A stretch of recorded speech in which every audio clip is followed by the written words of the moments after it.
प्रशांत किशोर पश्चिम चंपारण के भितिहरवा गांधी आश्रम में एक दिन के मौन उपवास पर बैठे। इससे पहले उन्होंने आश्रम स्थित गांधी की मूर्ति पर माल्यार्पण किया। इस मौके पर जनसुराज के प्रदेश अध्यक्ष मनोज भारती ने कहा, 3 साल पहले शुरू किए गए हमारे प्रयास में सफलता नहीं मिली, इसलिए आज इस संकल्प के साथ बैठे हैं कि फिर से वो प्रयास शुरू करें और जनता को सच्चाई बताएं। सीनियर लीडर्स और कार्यकर्ता आज यहाँ गांधी आश्रम भितहरवा में एक दिन का प्रायश्चित उपवास रखने की प्रक्रिया में हैं। ये प्रायश्चित इस बात का है कि 3 साल पहले जिस सफर पर हम निकले थे, बिहार के लोगों में एक चेतना जगाने के लिए जो प्रयास किया गया था, उनको ये बताने के लिए कि बिहार में गरीबी, भुखमरी, पलायन, बेरोजगारी और अशिक्षा का जो आलम फैला हुआ है, उसका कारण क्या है। इन सब को लोगों को समझाने का जो संघर्ष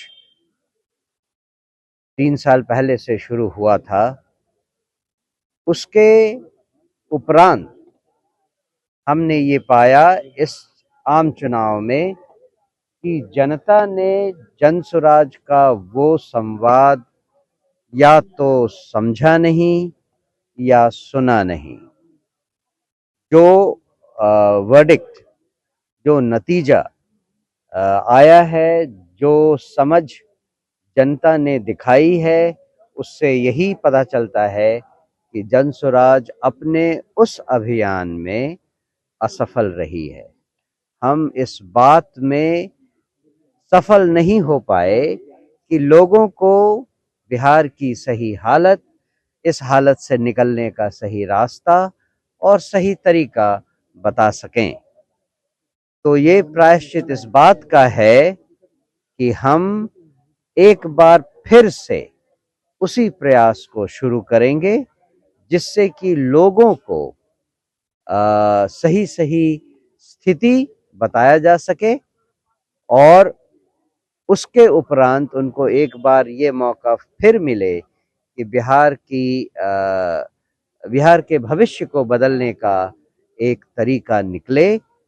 जिसमें जनसुराज के द्वारा बताई गई बातों का और उसके द्वारा दिखाए गए रास्तों का अमल किया जा सके। तो नतीजे दिए हैं, उसके लिए सबसे पहले तो हम उनका इस बात का धन्यवाद करते हैं कि वो बड़ी संख्या में आए और उन्होंने इस लोकतंत्र के महापर्व में हिस्सा लिया। दूसरी बात ये कि जिन जिन लोगों ने किसी किसी शर्त पर या किसी बहकावे में आकर ये नतीजा दिलाने में मदद की है और वोटिंग का पैटर्न इस तरह से दिया है, उन सब में उन्हें फिर से धोखा ना दिया जाए, हम इस बात के लिए सजग रहेंगे। जनसुराज पार्टी अभी से उस विपक्ष की भूमिका अदा करने के लिए तैयार है, जिससे लोकतंत्र की रक्षा की जा सके, लोगों के हितों की रक्षा की जा सके और लोगों की भलाई को हम सर्वोपरि माने।